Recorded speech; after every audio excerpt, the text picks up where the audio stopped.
Agora, então, vamos para a nossa terceira parte dos grupos bacterianos de interesse clínico, né, gente? Vamos lá. Bacilos gram-negativos agora, só que organismos chamados zoonóticos, né? Lembrando, então, zoonoses são doenças causadas por organismos, por micro-organismos, né, adquiridos a partir de animais, de outros animais. Existem zoonoses que são bacterianas, virais, fúngicas e parasitárias. Alguns organismos zoonóticos são adquiridos diretamente do reservatório animal, enquanto os outros são transmitidos por vetores, como mosquitos, pulgas ou até carrapatos. Nós estamos vivendo agora, atualmente, uma pandemia zoonótica, né? E veio, então, de outros animais, de alguns possíveis animais, que ainda está se confirmando quais são, ou qual foi, e que foram transmitidos a nós por intermédio da assimilação humana, então, da carne e de produtos destes outros animais.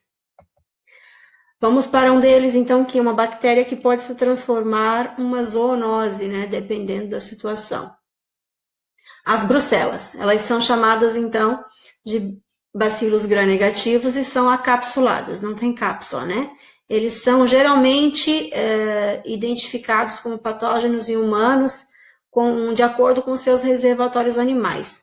Nós temos ali aqueles que vêm dos caprinos e ovinos, a brucela melitensis, a brucela abortus, que vem do gado bovino, e a brucela suis, que vem dos suínos, né? Os organismos, então, penetram no corpo pela ingestão de produtos lácteos contaminados, ou então pela epiderme devido ao contato direto em pacientes em ambientes de trabalho, ou então em abatedouro.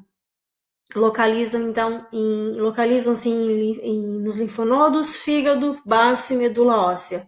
Após um período de incubação que vai até 3 semanas, ocorrem sintomas que são inespecíficos, né, como febre, calafrios, fadiga, mal-estar geral, anorexia e perca de peso. As infecções pela brucela melitensis tendem a ser mais severas e prolongadas, enquanto aquelas que são causadas pela brucela aborto são autolimitantes. A osteomielite é a complicação mais frequente e a disseminação secundária interpessoal é muito rara. Francisella tularensis. Ela causa a tularemia, onde o organismo percebe-se, né, que esse organismo tem aí mais ou menos isolado atualmente mais de 100 espécies diferentes em animais silvestres. Então, em mais de 100 espécies de animais silvestres, nós vamos encontrar a Francisella tularensis, tá? Principalmente em coelhos, veados e também uma variedade muito grande de roedores. Eles são transmitidos entre esses animais por vetores, como carrapatos, ácaros e piolhos, especialmente por carrapatos, Dermacentor, que se alimenta do sangue de coelhos silvestres. Os humanos são hospedeiros acidentais, metidos que acabam entrando em contato com esses animais, né, por se colocar nesses ambientes. Eles adquirem a infecção com mais frequência ao serem picados pelo vetor ou pelo contato da pele com o animal durante a remoção do couro. O organismo, então, penetra através da pele, formando, na maioria dos casos, uma úlcera no sítio da entrada. A necrose caseosa e abscessos também podem ocorrer. A Yersinia pestis é o agente da peste, também conhecida por peste negra, né, que foi um dos flagelos da Idade Média, também é muito parecida com a Francisella.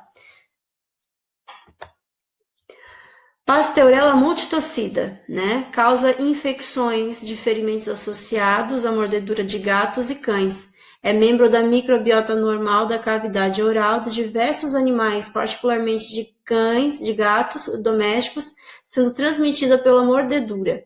25% das mordeduras por animais são infectadas pelo organismo, com as suturas atuando como um fator predisponente à infecção. O período de incubação é curto, geralmente inferior a 24 horas. A osteomielite pode ser uma complicação, especialmente em casos de mordedura por gatos, uma vez que os dentes proeminentes e afiados dos gatos podem inocular o organismo sob o periósteo.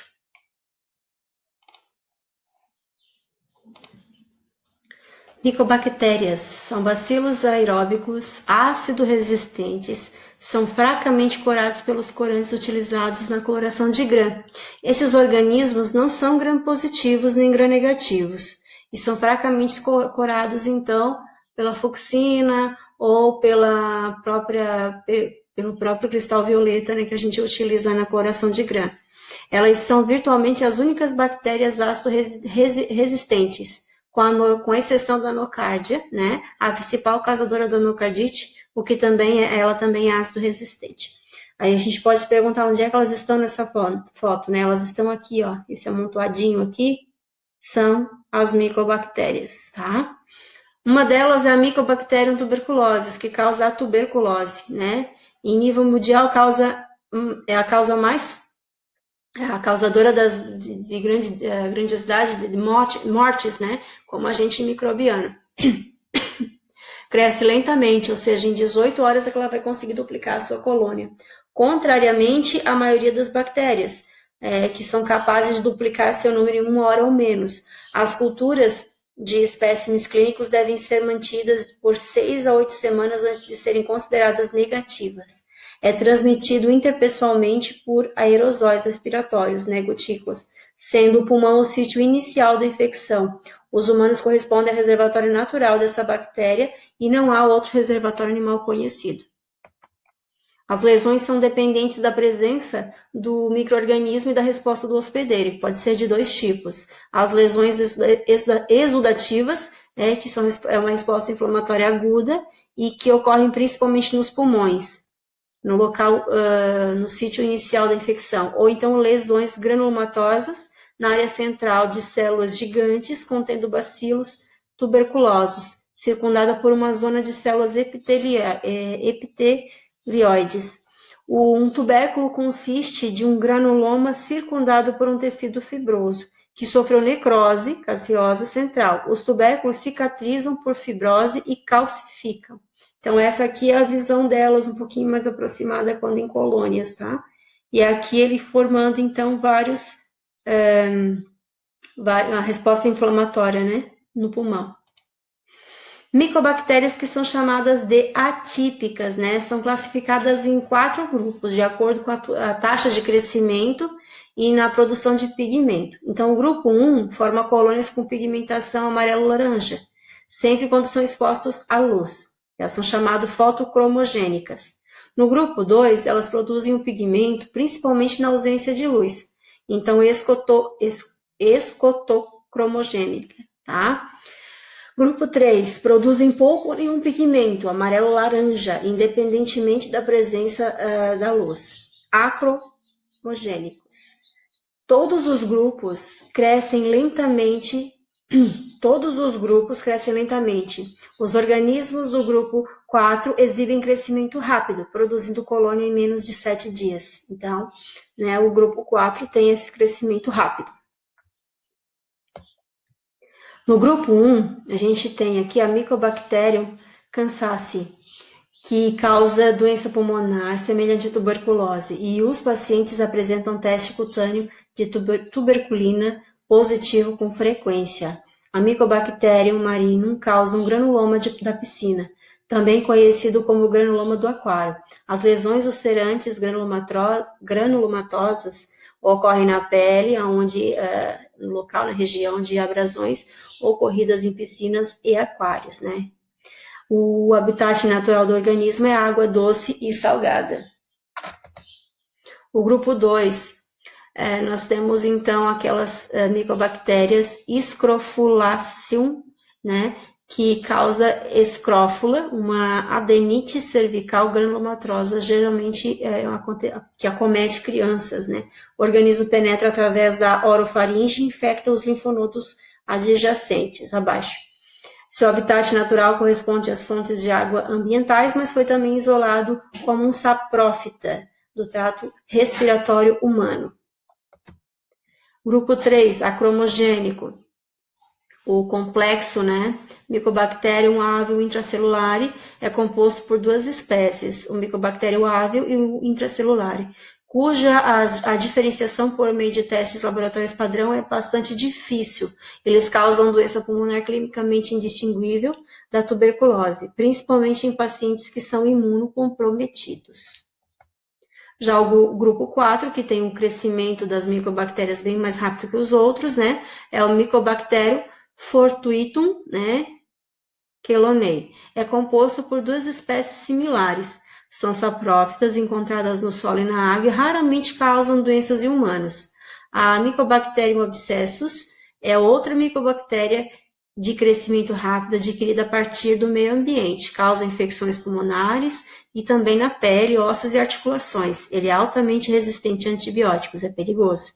A Mycobacterium smegmatis é uma micobactéria de crescimento rápido não associada a doenças em humanos. O organismo é membro da microbiota normal do esmegma. É um material que se acumula abaixo do prepúcio, né, do órgão genital masculino. Mycobacterium lepra, ou leprae, é o agente da hanseníase, né? Não pode ser cultivado em laboratório apenas em patas de camundongos e tatus. Os humanos e os tatus são os hospedeiros naturais, então a caça e a assimilação, a ingestão de carne de tatu é muito perigoso, né, gente? Além de ser está previsto como um problema, no caso, no Código Ambiental, né? É contra a lei. Também você pode provavelmente contrair a lepra, tá? A temperatura para ele crescer em laboratório é 30 graus, que é inferior à temperatura corporal. Deste modo, o organismo cresce preferencialmente dessa maneira, né? Na pele e nos nervos superficiais da pele. Cresce muito lentamente, apresentando um tempo de geração de 14 dias, o que o torna um patógeno bacteriano de humanos de crescimento mais lento. A infecção é adquirida por contato prolongado com pacientes acometidos pela hanseníase lepromatosa, que expelem grande número dessa bactéria nas secreções nasais e a partir das lesões cutâneas. O organismo replica-se intracelularmente, né, dentro das células, tipicamente no interior do histiócitos cutâneos, células endoteliais e células de Schwann. As duas formas distintas da hanseníase é a tuberculoide e a lepromatosa. Actinomicetos, né? Nós temos, então, duas espécies aqui identificadas, ou para a gente estudar, que são as principais. Actinomyces israeli, que causa actinomicose. Ele é um organismo anaeróbico, membro da microbiota normal da cavidade da boca, tá? Após um trauma na boca, como uma fratura mandibular ou extração dental, né, de grande, vamos dizer assim, tamanho, formando uma ferida, uma abertura muito grande, ele pode invadir os tecidos formando filamentos circundados por áreas de inflamação. Os grânulos endurecidos e amarelos, né, grânulos de enxofre compostos por uma massa de filamentos que são formados no pulso. E a gente encontra, então, esses actinomyces. Eles manifestam-se de maneira de um entumecimento endurecido e não doloroso. Eventualmente drena o pus através de fístulas na boca. Em cerca de 50% dos casos, a lesão que se inicia envolve a face e pescoço, e nos demais casos, o sítio corresponde ao tórax e ao abdômen também. A actinomicose pélvica pode ocorrer em mulheres que fazem uso do dispositivo intrauterino por longo período.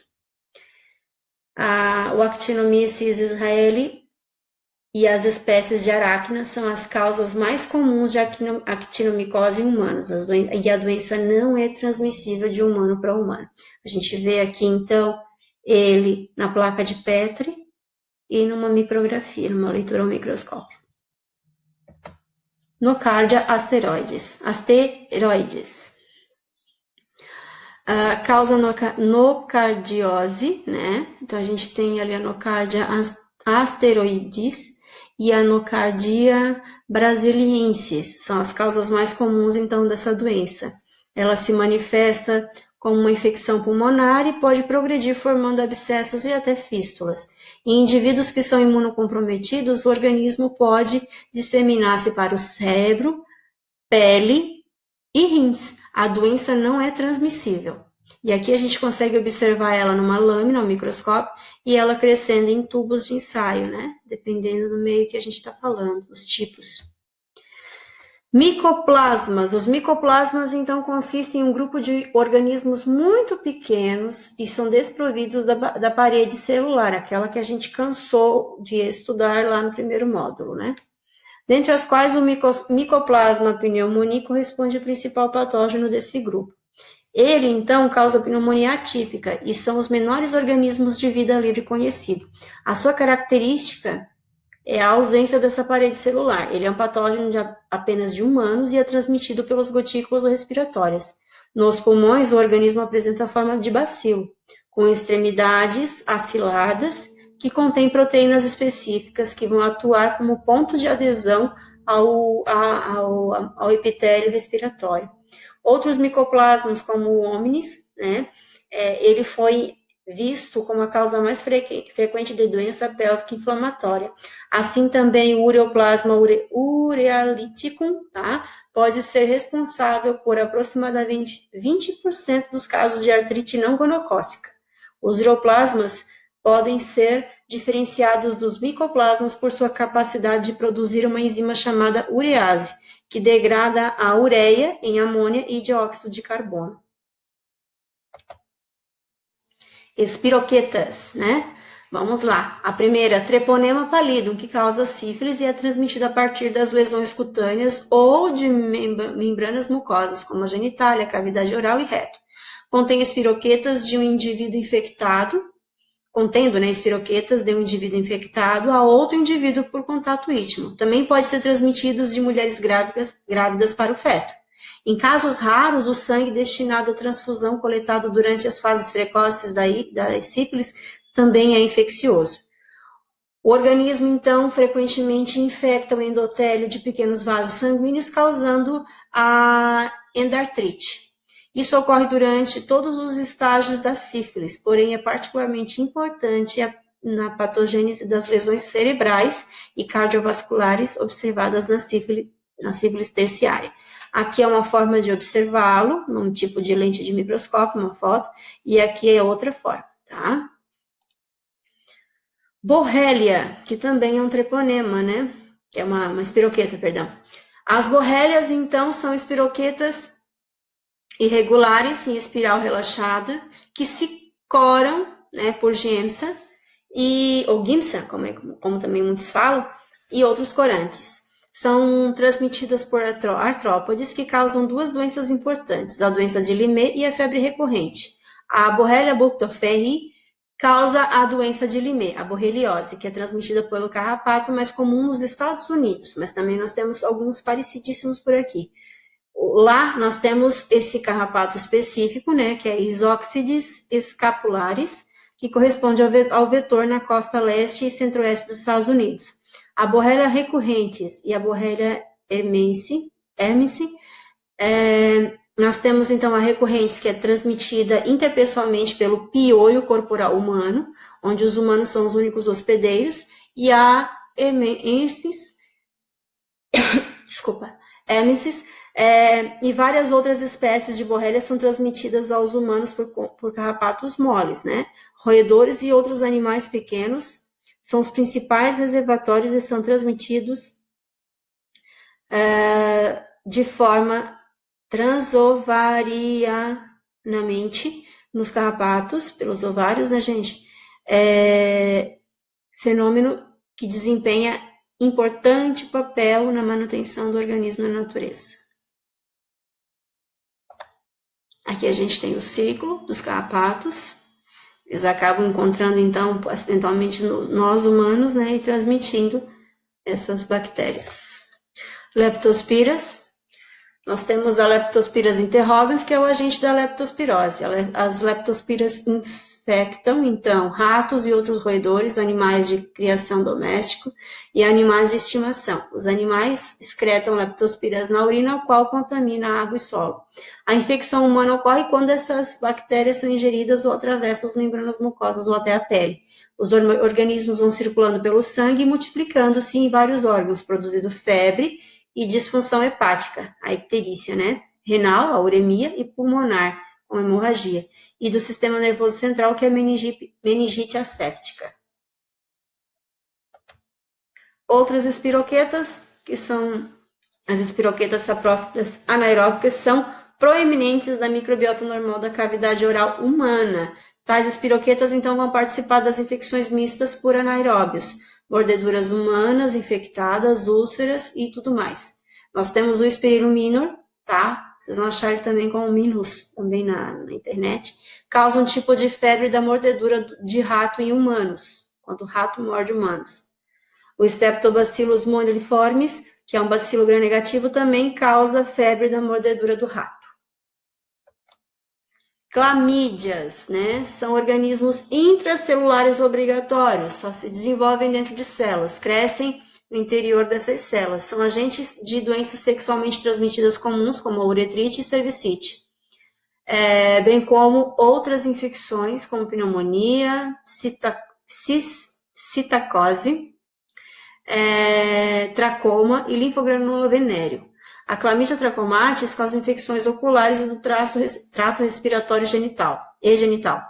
Ela é a causa mais comum de doença sexualmente transmissível. A pneumonia, a psittace, é o agente da psitacose, tá?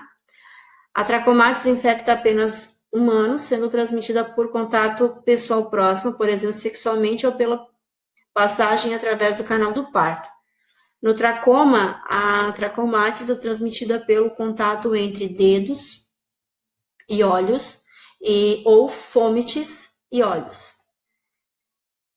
A pneumonia, né, infecta somente humanos, sendo transmitida interpessoalmente por aerosóis. A psittace infecta aves e diversos mamíferos. Os humanos são infectados principalmente pela inalação de organismos presentes nas fezes ressecadas das aves.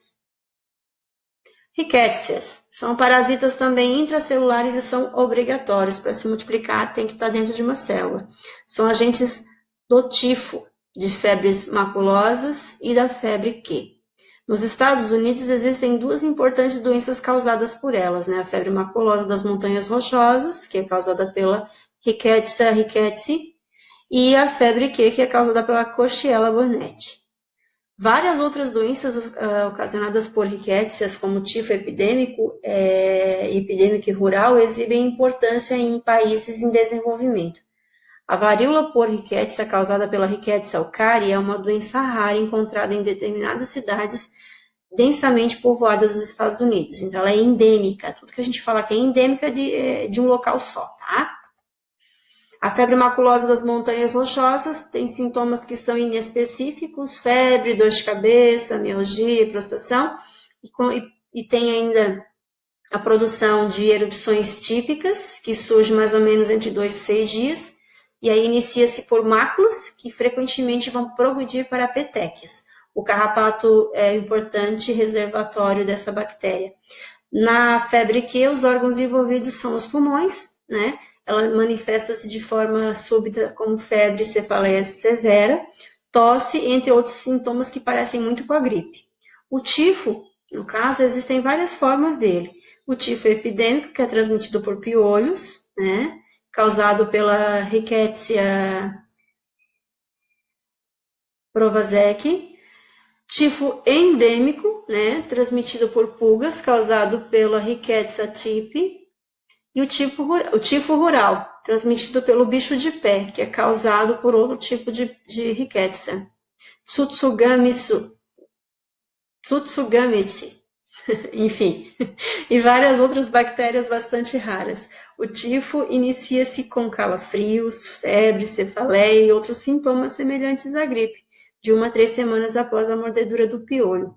Entre o 5º e o 9º dia surgem então erupções macropapulares no tronco, ao qual se dissemina perifericamente. A erupção então torna-se petequial e vai se disseminando pelo corpo, exceto pela face e regiões palmares e plantares. Os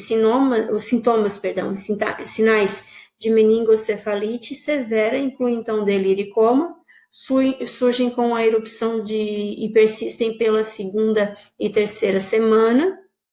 Em casos não tratados, o óbito ocorre em decorrência do colapso vascular periférico ou então de uma pneumonia bacteriana. Finalizamos assim a terceira etapa, né, terceiro bloco da nossa aula sobre os grupos bacterianos de interesse clínico. Vamos então para o quarto, então agora, o quarto e último bloco.